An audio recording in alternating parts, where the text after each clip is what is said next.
I just got two things to say. Mike Evans. Mayfield throwing. Evans! He's got it! He ties it! Jerry Rice has company! I work at a restaurant, and every chance I could get, I was trying to check that TV to see if Mike could get that 1K. And woo, it came down to the very, very end there, but he got it. Unbelievable. 11 seasons in a row tying Jerry Rice. That's insane, man. It is. But what is coolin' with you? We got a mock draft. It's Mock Monday. And guess what? 18 teams locked in. And it is officially draft season. Well, at least that's what I say at this point. It's official. It's showtime, folks. Can't wait to get into this process, but I'm super excited for the playoffs, man. It's going to be some great week 1 matchups. I will say, week 18 didn't disappoint. There were really some great games. That Carolina-Atlanta game was fantastic. Young, step, open man, 40 seconds on the clock. Penix in the pocket. That's a rope. Penix in the pocket. It's a deep shot downfield. Hold it. He often drops into coverage after showing, and he does. Young, downfield, sideline. Young. Jab, out of the pocket. Young. Oh, he pushed it. That might have been my favorite game all season long. I don't know what it was about that, but Bryce Young versus Michael Penix was sick. It's been a fun NFL season, so I do want to just kind of state that, but let's get into what you're here for. It's a mock draft, and it's Mock Monday, so let's enter the draft. Here is the draft order. Let's get right into it here and start the draft machine. The machine is on. The robotic technology begins at number 1, and where is number 1? There it is, Tennessee at number 1. They guarantee that number 1 spot. Titans fans, what do you do? Oh my gosh. There are so many interesting options for this Tennessee Titans team.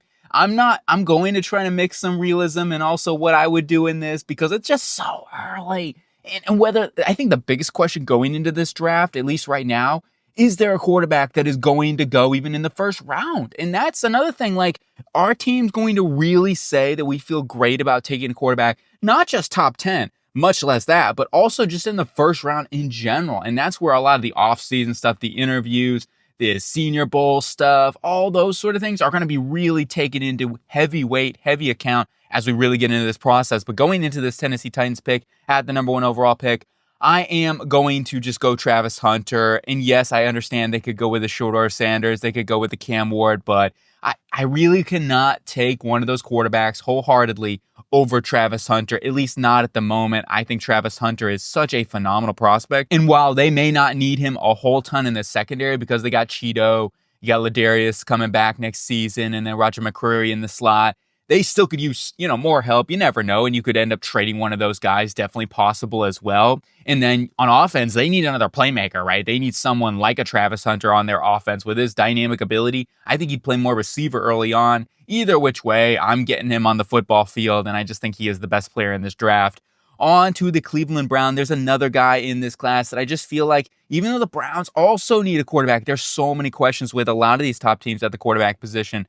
But with the Browns, it's really challenging at the moment to take a quarterback. So I'm going to take Abdul Carter, the edge rusher, the cornerstone, should I say, for Penn State and that defense. Abdul Carter, it's like you turn on any Penn State game, it's like, okay, number 11, he is a disruptive force. You always are accounting for this guy. He has elite athleticism, twitch, and he just is a constant playmaker for them as a pass rusher. Of course, he can work on, setting the edge a little bit better, getting stronger at the point of attack.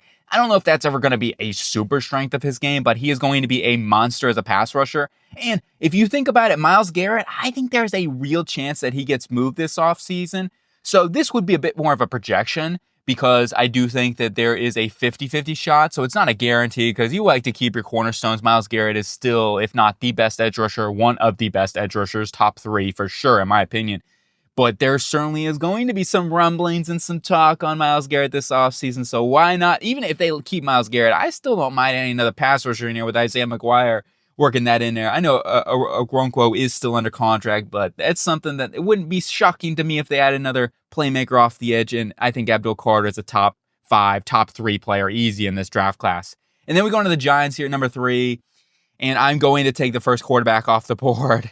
The only guy that I feel at this moment that I'm 100% comfortable taking at some point in the first round, I don't feel comfortable taking any quarterback in the top 10, But if there is one guy that I would say, okay, I'm going to take this guy, and it's going to be Shedeur Sanders. I feel like at least we can get a quarterback that is going to be a solid starter that could also maybe be an elite quarterback. You never know. And I think Shedeur Sanders, what really sets him apart from me between him and Cam Ward, I just think his processing is a little bit better than Cam Ward. And Cam Ward's come a long way in that department, but there's just too many times with Cam Ward where I'm left with that question mark, that light bulb saying, what is going on in his mind right now? Why are you making those passes? But Ward's really come along really a ton too, and he'll come off the board here in a little bit. But I just like Shedeur Sanders as QB1 right now in this class and where it's at. So the Giants, and Shedeur's even said, hey, look, I'm comfortable going wherever he's going, and maybe that just talk to be whatever. But on his podcast, he said he's comfortable, man. And I believe him. I think he's going to play for whatever organization drafts him. And the Giants, in this case scenario, go get yourself Shedeur Sanders. And then here for the New England Patriots, and I know the fans are probably like, why'd you beat the Bills? They probably wanted you to win. You know what I'm saying?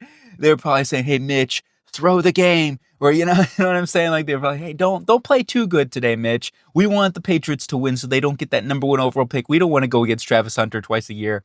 So it is what it is. I understand it, but hey, they're just going to have to deal with their own issues if they go get a Tetairoa McMillan, a Kelvin Banks. I think those are the two top areas that they end up going, especially with the board where it is. I love Mason Graham. I think that'd be a phenomenal pick. Will Johnson, you name it. But I'm going to go ahead and take some offensive help for Drake May. I do think that's where they end up going at the end of the day because it just is the top priority on this team. They got a lot of money, too. They can go grab a pass rusher in free agency, or maybe a couple of guys on that defensive line, add a corner to go along with Christian Gonzalez, which I do think they'll go that route. I think they'll go with a veteran corner, and then I expect them to sign at least one pass rusher on their defensive line, and then that'll open the door for them to be able to get some offensive help in this draft. So I'm going to go Tetairoa McMillan. I'm cool with Kelvin Banks, too. I think that's a real option. It's kind of comes down to depending on how they feel about on round 2, tackle-wise, receiver-wise, who they sign in free agency, et cetera, et cetera. On to the Jags here, number 5, and this is also a very obvious pick for me. I think it's going to be just selecting some more cornerback help. Will Johnson, it's a pick we do quite a bit. I think everybody out there is going to be making this mock draft pick, so you know it's not going to happen in the actual draft. But Will Johnson, really solid cornerback prospect. He's not a perfect prospect, but I do like him a lot, and I think he's going to be a cornerstone for this Jaguars defense, and that's something they really need in that back end and that secondary, that number 1 guy. And you got Tyson Campbell, obviously, Jarian Jones in the slot. Another guy that I was so happy got the 1K mark was Jakobi Meyers. He's never done that in his entire career. He deserved it, man. That guy has been a phenomenal football player. He's been a grinder, man. He really has. And he is certainly deserving of that 1K at some point in his career. Like, he has just been grinding his butt off coming out from a UDFA to what he's been now. Certainly earned it. I'll just say that. But with the Raiders, I do think this is another team where quarterback is just, it's something they have to go after. You know, I feel like, I know the Titans, the Browns, those certainly are teams to go after quarterback, but I cannot pass on those type of prospects. At this point, yeah, I love Mason Graham. I think that'd be a fantastic addition if you put him next to Christian Wilkins on that defensive line. And I certainly think Jeanty would be a great playmaker for them too. We'll see what they do in free agency, and I'll definitely experiment with multiple options for this team. But I'm going to take Cam Ward here, go grab a quarterback because it is just the biggest need for them on this roster. Now, there are other needs, as I talk about, maybe adding a beast of a running back like Ashton Jeanty, a cornerback 1, defensive interior 2 next to Christian Wilkins. Even they've been solid there, obviously, but they got a little bit, veteran, with John Jenkins and Adam Butler. But linebacker's a big need for them. They just have a lot of needs on this football team still to address offensive line. They still probably need another interior player. But I'm going to take a quarterback here on Cam Ward, and hopefully we can swing and hit at that quarterback position. On to the Jets, Jets. I'm actually excited for Aaron Rodgers. I really am happy he got the win there. I'm a Jets fan, but a lot of times, at this point of the season, I'm rooting for them to lose. I was rooting for them to win. I really did want to see Aaron Rodgers go out with a win. Overall, I actually thought it was his best game of the season, too. Like, he played really solid. And other than that interception to begin, which I thought it was going to oh no, here we go. But no, Aaron Rodgers, I'm happy for him. Whatever decision he decides to make, the Jets will have very much question marks at the quarterback position. But here, I'm not taking a quarterback. I'm going to go ahead and just take BPA. I'm going Mason Graham. I'm not passing on him here at number 7 overall. You pair him up next to Big Q on that defensive line, and that would be insane.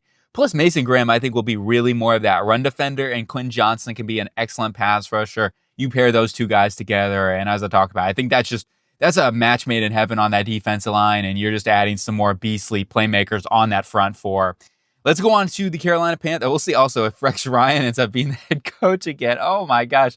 I'm hearing some things. And right now, out of all the coaching candidates, I think he might be the best. And I'm not going to lie. I'm not super excited about the coaching candidates they've got lined up right now, but we shall see. Rex Ryan would be an interesting one to go back to New York.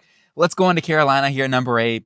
Carolina Panthers finishing on a high note. And all I just got to say, Bryce Young looked fantastic, man. After all he's endeavored, I am just, I don't want to say I told you so. It's too early, but Bryce Young, people giving up on this guy so early.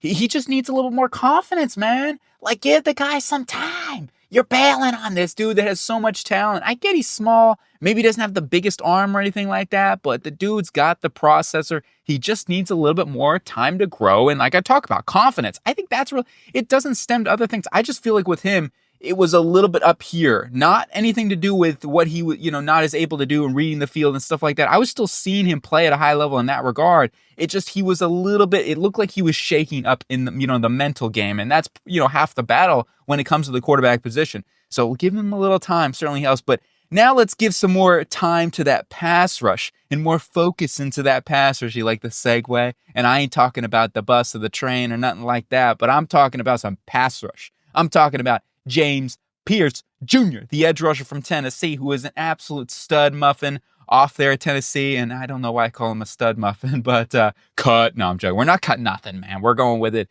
And I just think they have to look at that priority. And James Pierce Jr. is, while might be a DPR early on in his career, he is going to be a fantastic player with the right, just needs to add a little more play strength. And I really doubt he ends up not being a productive player in the NFL.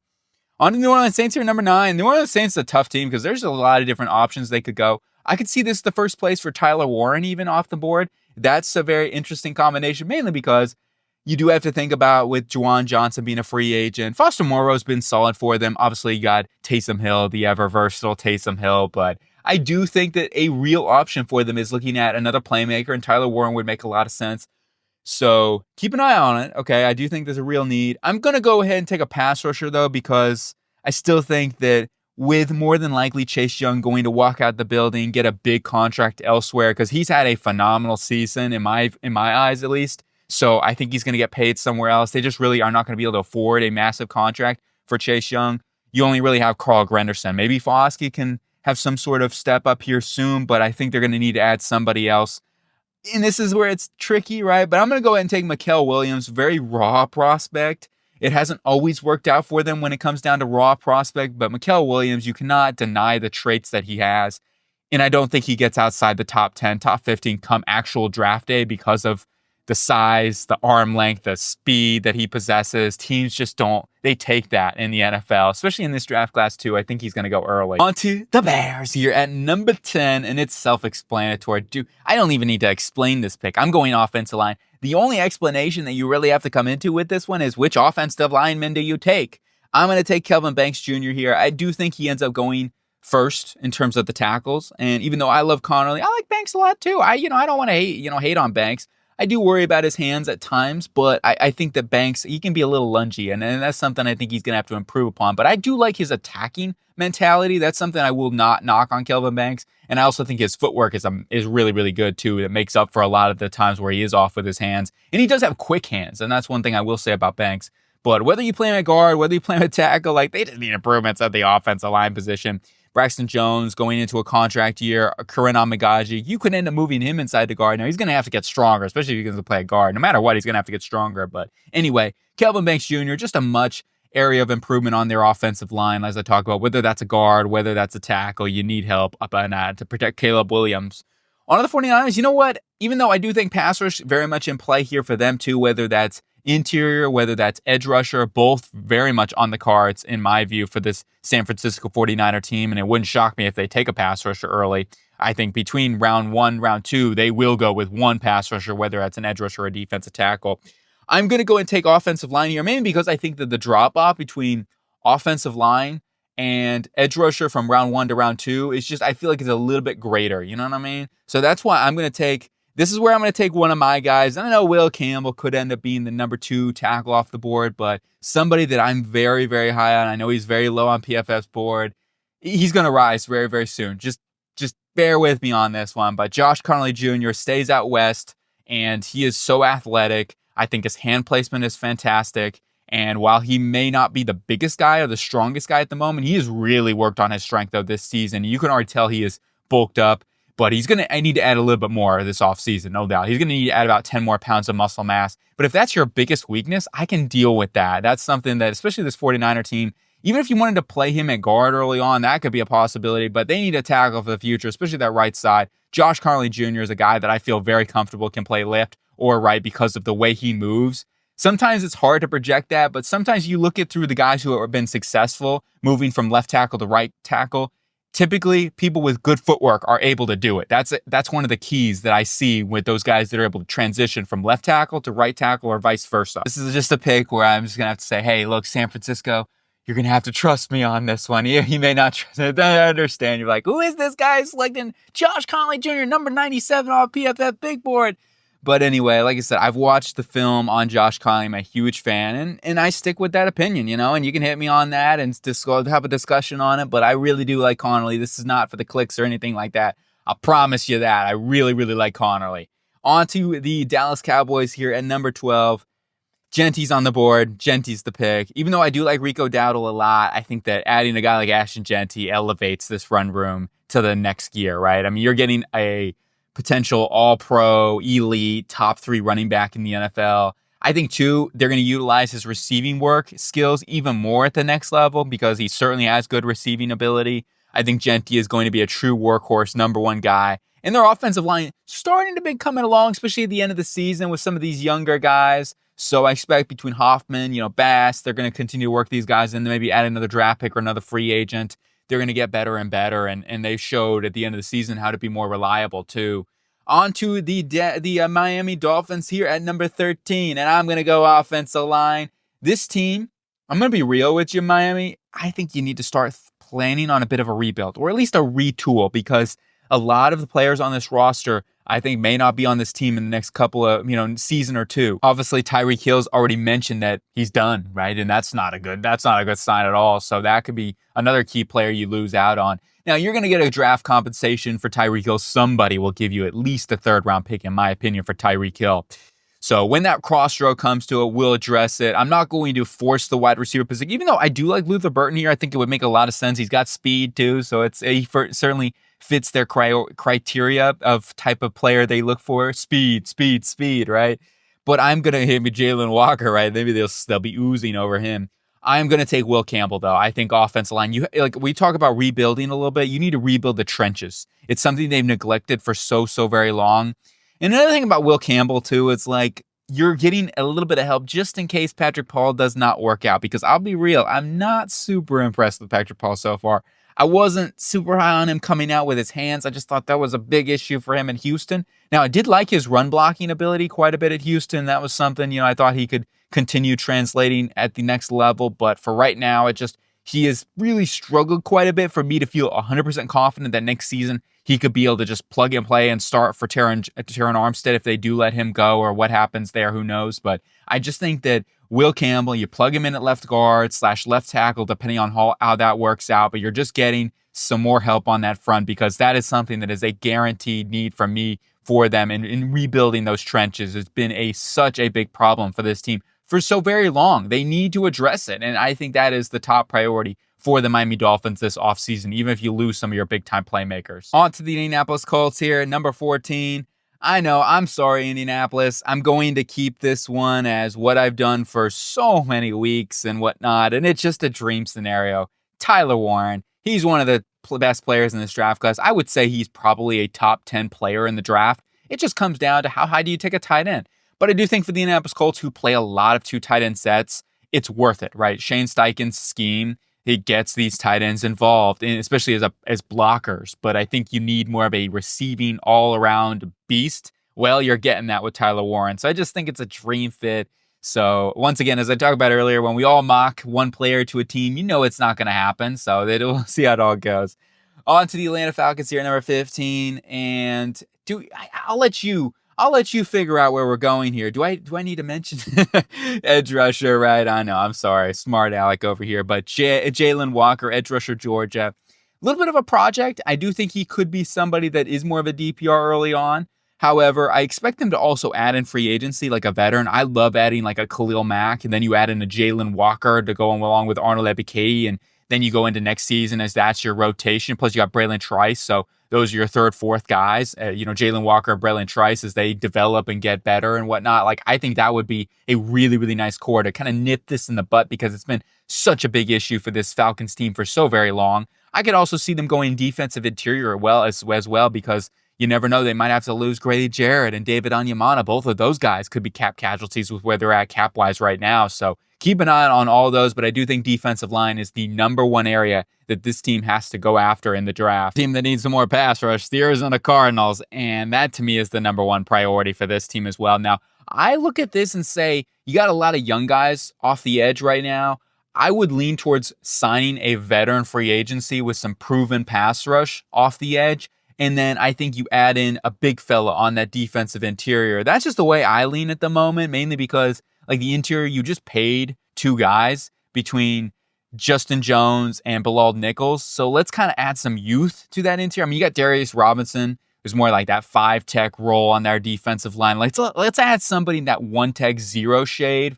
At least if I think they're going to re-sign Roy Lopez, but like they still could really use that dominant force there. And Lopez is a solid player, and you want to keep him around if all possible. Obviously, he's a native too there, but I think it makes a lot of sense to go get a guy like Kenneth Grant on that defensive line to be that stud. As much as they really rely on those interior guys as well, I think it makes a lot of sense for Kenneth Grant to add some more help in the pass rush for them as that monster in the middle. On to the Bengals here at 17. This is another pick that I do a lot, and I mean a lot. And now Lou Anarumo is out of the picture here as the DC. Kind of figured it was going to happen, to be honest with you, unfortunately. I like Lou. I think he's a really solid defensive coordinator. Had a bad season, and there's some other things, I'm sure, outliers that were going on there. But I'm going to add some much-needed help to that defense, add some talent. You got to keep T. Higgins, okay? Just like Joe Burrow said, keep T. Higgins. For me, though, the biggest needs for this team are guard and then defensive back help, right? Like safety, edge rusher. Those are the top needs for me on this football team right now. I'm going to go Malachi Starks. Whether Geno Stone is back, Von Bell, I think will be left, they'll let him go.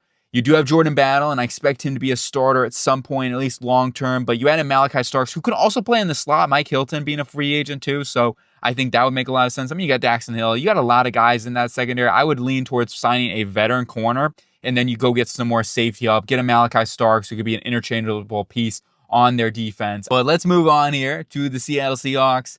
Number one needs guard, or it's offensive line, whether it's guard, tackle, right tackle, definitely in question, depending on, if they let go George Fant, how Abraham Lucas, the injuries that he's had. So many potential spots for this team, but I just say go offensive line. I'm taking Tyler Booker here. Help out that interior offensive line tremendously. So, and there's some understanding, like Josh Simmons, I really like him a lot. How does that injury affect him? Where does that end up leading him to go in the draft? And also, do I want to replace one knee injury with another knee injury? I get that argument too. So there's just a lot of things to go on. Tyler Booker, I know he's going to be a plug-and-play guard for them. Put him in right at left guard. You got yourself a day one starter for Leighton Tomlinson, who's a free agent. I expect them to let him go. So just helping out the interior, getting a run blocker on that front, right? He is a mean mugging run blocker. He's going to displace guys on defensive lines, and that's what they need. They need to be able to have more of a run game, and they don't have to pass 5,000 times. On to the Houston Texans here at 19 overall. Houston, defensive interior is probably their biggest void at the moment in terms of just strictly who's on the roster that they could go after. But at the same time, I don't mind adding another playmaker in here. Luther Burton at this point has fallen to them, and that's the way that I'm going to go for the Houston Texans, mainly because with Tank Dell's injury, it's really sad, man. It is, because Tank Dell is a stud, and it's like if you have Tank Dell and Nico Collins out on the football field, like you're really feeling great. But with that, I do want to add another playmaker with Luther Burton falling here to number 19. While it isn't their biggest need on the roster, you're getting Stroud another weapon in here. Luther Burton is going to be a beast, yak machine, and certainly has the size, speed combination that you love as well. On to the Denver Broncos here, number 20. Denver, couple areas to watch out for. I think defensive interior is a sneaky need that I don't think a lot of people are talking about. Of course, adding another weapon, I think tight end would make a lot of sense for this team too. Now tackle-wise, they're good to go. Garrett Bowles just given an extension, so that's not a need anymore. They could add another wide receiver too, even though they've got so many guys to really help them out and be playmakers for them. So I wouldn't be shocked if they add another playmaker, but at the same time, I don't think they have to add another wide receiver on the outside with the way that they've been able to use Vele, Mims, Franklin. Obviously, Sutton's their number one. So it's like they've got a lot of guys in there that are able to be playmakers for them. The way Sean Payton's able to call the game too is excellent. Anyway, I am going to, with all that being said, I am going to go ahead and take Colston Loveland here to add another weapon. And Sean Payton, I think he really loves having a good tight end. And the way he's going to be able to utilize Colston Loveland as a receiving element in this offense is going to be huge for them. And just take Bo Nix and the offense to that next spark, that next level. And then you can look at defensive interior like a nose tackle, one tech for them, on day two. DJ Jones being a free agent. On to the Bucs here at number 21 overall. Bucs, I think the top needs here are defensive line and maybe some more defensive back help, or linebacker, should I say. Linebacker is a big need for them, especially if you lose Levante David. So that's where I say, keep an eye on both of those areas. I think those are definitely needs for this team. I am going to go ahead and take, I've gone with Jihaad Campbell a lot too for them, and I like that pick a lot, but I'm going to take somebody else. Somebody that I'm really high on, and I think he's going to really start rising up boards even more. He's risen up boards a ton, but I think he's going to take a next gear here very, very soon. It's Mike Green, the machine from Marshall. This guy has got elite speed off the edge. Really good speed, should I say. He's got bend. He's got twitch. He is strong, too. And that's the thing I think he doesn't get credit for is how strong he is at the point of attack. And you go against the bigger competition, the Ohio States, the VTechs, etc. It's like, he's able to hold up. I'm not saying he's going to be an elite stack and shed guy, but I'm telling you right now, this guy's got some burner speed to be somebody off the edge that's going to be a serious threat for teams to have to contend with. And I see him as a 10-sack guy in the NFL. I really do. So Mike Green going to add some more pass rush with Yaya Diaby, and then obviously Troy Tryon, Shane ends up being a free agent, etc. Like Chris Braswell. And Braswell's come along, and I think, you definitely have something there with Braswell, so I don't want to exclude him or anything like that, but I think they could really use some more pass rush, and Mike Green's going to fit that bill. On to the Pittsburgh Steelers, and there's a guy that's still on the board that, in my opinion, should not be on the board. But the injury question is real. A hip injury, especially as a corner, is something you have to be very, very cautious of, so I acknowledge that, and that's why I'm trying to be a little more realistic, even though I love Benjamin Morrison, one of my guys in this draft class. And if he comes out, to me, he's a top 5 player in the class. I like his game that much. For the Steelers, we're taking him. Ben Morrison and Joey Porter on the outside, Beanie Bishop in the slot. All day, baby. That's what I'm going with, man. That's insane. It's just insane. I'm taking him. No problem about it.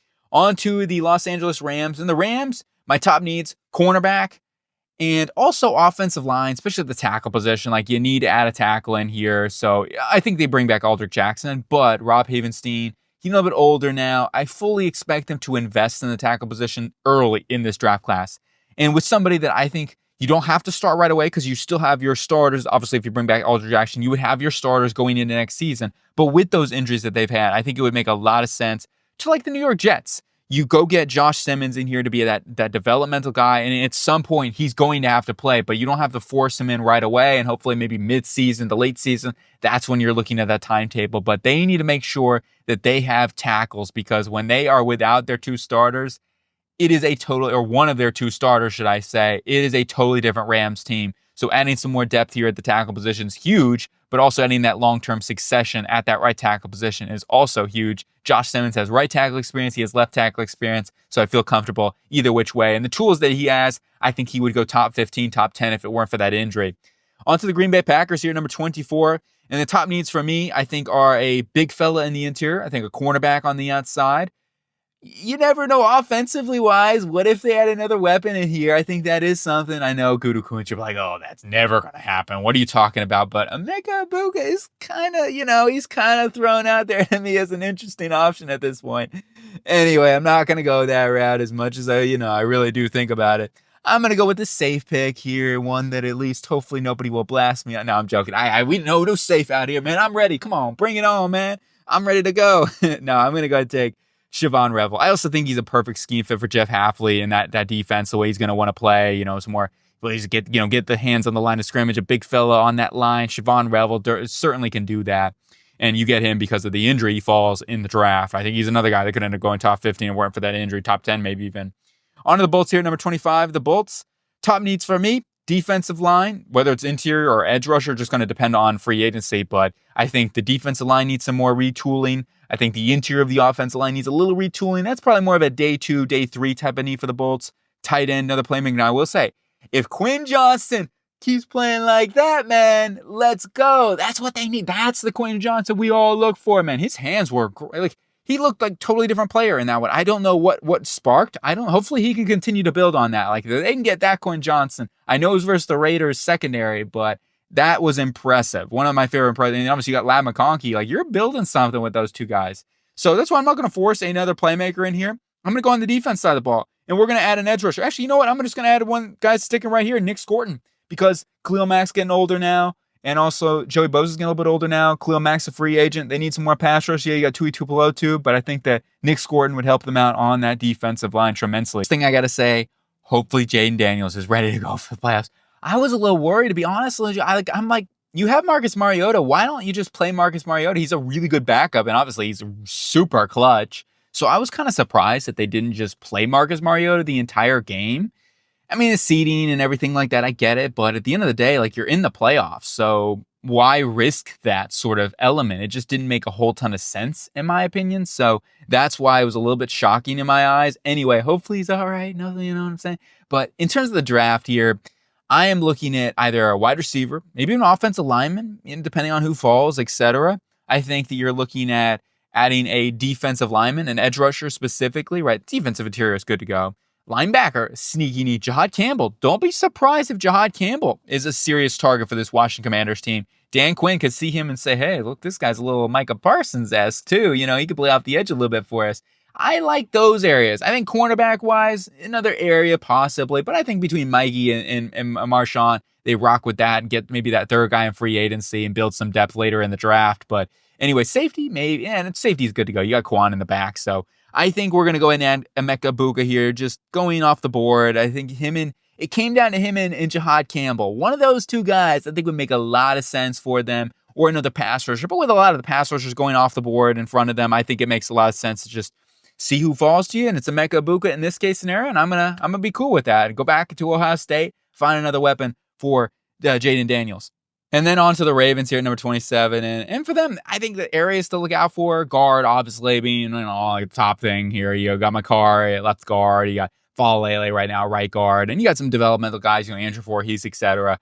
So we'll see how all things shake up. But I do think, their offensive line's not been bad this year. And Lamar Jackson's Houdini. Okay, he gets out of everything. So it's like you don't maybe have to be there the best in that regard in terms of like holding up forever in terms of pass pro and stuff. You just like need big dudes that can kind of hold the point of attack. I do think the guard is still an area that they can improve upon for sure. So don't be surprised. I had another weapon too. You never know. I was worried there when I saw Zay Flowers go down. I'm like, oh no, don't go down with an ACL. But luckily it says he's day to day. So let's just keep that in mind. Hopefully he's ready to go for the Steelers. And then on defense side of the ball, I would say don't be shocked if they go after another defensive lineman. Specifically, maybe like somebody can play like a 3-tech, hybrid 5-tech role for them in that defense, or just somebody that can move around. That could be somebody that they could really look at target. Defensive back, I think they'll look at safety in the draft, and they'll look at like adding a corner in free agency. That's my guess in terms of what they end up doing there. But I'm going to go and take Wyatt Millam, left guard. Well, he's left tackle at West Virginia, but he would be a plug-and-play left guard for them in my eyes. Really good run blocker, very strong player, and has held up tremendously in pass pro this season for the West Virginia Volunteers. And just somebody that the Mountaineers, part of the Volunteers, Tennessee. But how do you mix up Tennessee and West Virginia? Those are totally different. But anyway, the Mountaineers, yeah, go ahead and get Wyatt Millam in there. He is a Mountaineer, man. I love him. On to the Minnesota Vikings, skull. And I'm not going to lie. Actually, I would take Wyatt Millam if he was on the board, or at least consider it, because I think they need some more guard help pretty bad as well on that offensive line. It's been a problem for them at times this season. It was really a problem for him this past week versus Detroit, and I think one of the reasons why they lost that game. But I am going to, since kind of with the offensive lineman kind of run off the board at this point, the guard position, I think we'd go ahead and wait at this point. Now, they don't have a whole ton of draft capital, so that's something you have to look at. And maybe it's a free agency thing as well that they can improve upon. And Ursary, to me, is a guard at the next level that could possibly play tackle for certain teams. I just don't know if he's an ideal fit here, so that's why I'm going to pass up on that. Williams, to me, is more of a tackle, so I'm not going to go there either. I am going to go and take some help in the secondary because that's also a big need for this team as well. And I will say it depends, right? It really does depend. If they end up losing Byron Murphy in free agency, I like Jahdae Barron. Like, I think he is kind of a similar type of player to him. So I think it would be somewhat of an interesting pick there for them in terms of that loss. But I'm going to go ahead and add some size here for them. I'm going to add in one of my guys, Isaiah Thomas from Florida State, and help them out, get them some more ability to play up at the line of scrimmage and get some tight man coverage in there. On to the Buffalo Bills here at number 29. I also think cornerback's kind of a big need for them to add into this team. I think defensive line, like another edge rusher, makes a lot of sense too. Shamar Stewart would be a nice developmental edge rusher behind A.J. Ebeneza for a season, so that certainly could be in the cards for them. Offensively wise, don't be surprised if they had another playmaker in here either. Now, I don't know if there's anybody I would take at this point off the board with Emeka Buka just recently going. So I'm going to go and take a cornerback. I think Jahdae Barron is a great scheme fit for them, mainly because they play a lot of zone defense, and Jahdae Barron, I think that's really his ideal fit. I don't think he's going to be like this super high press man coverage corner or anything like that. So if they're looking for more of that, then I think Trey Amos or an Isaiah Thomas would make a lot more sense.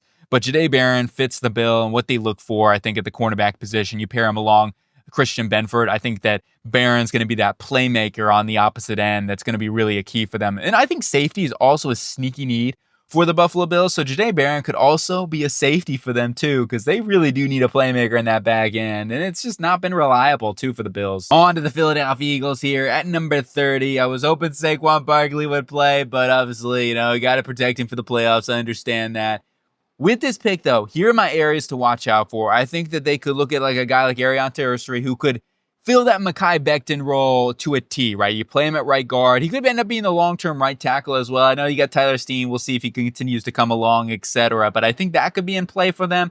I do think defensive line, another edge rusher makes the most sense for what a Howie Roseman pick would be looking at. And also thinking about it, you've got Nolan Smith, and you got Bryce Huff. Those are your two guys currently under contract off the edge position. Linebacker, I think, should be okay as long as you bring back Zach Bond. As long as you bring back Bond, you're good to go there. But I'm going to go ahead and take a pass rusher. I'm going to take with one of my guys here, Princely Umamielen from Ole Miss. He's been fantastic this season. But overall, I think Umamielen's going to be a fantastic fit for Vic Fangio and his defense line. Going to be a dude that can obviously rush the passer at a really high level. And he's also going to be able to drop back into coverage and be able to do simple stuff like that. So I just think he's going to be a really, really nice fit for them in that defense line to go with Huff and to go with Nolan Smith.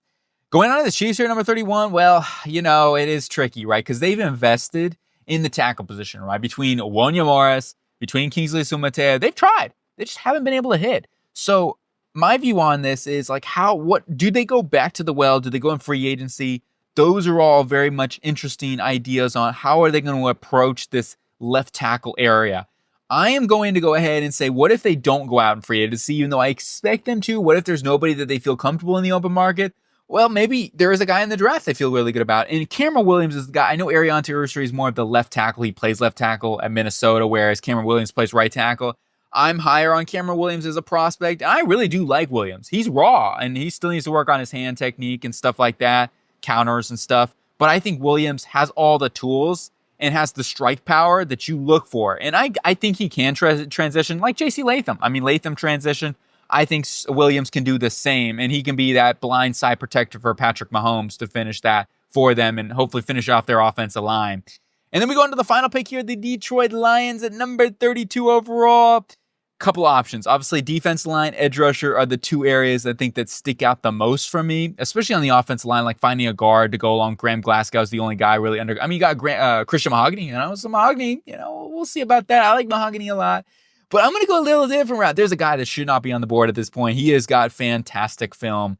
Jihaad Campbell, the linebacker from Alabama. They love Alabama players too, and for good reason. It's worked out very, very well for them. Since LT Overton has come back too, he's going back to Alabama this season, which was kind of sad to see. I love LT Overton. I think he's going to be a stud, and good on him as well. I think he'll go back and end up being a top 15 pick next draft class, but I think that getting a guy like Jihaad Campbell into that linebacking room, him and Jack Campbell is your 1-2 punch for the future. Alexander Zalone is a good football player. He is under contract. But also Campbell can be used as an edge rusher. You see Alabama using him as an edge rusher. He can do that. He has the length. He has the athleticism. There is no question he has the athleticism and whatnot. So he's going to add some dual threat capability early on in his career, but long term as a linebacker next to Jack Campbell, he's going to be that coverage guy.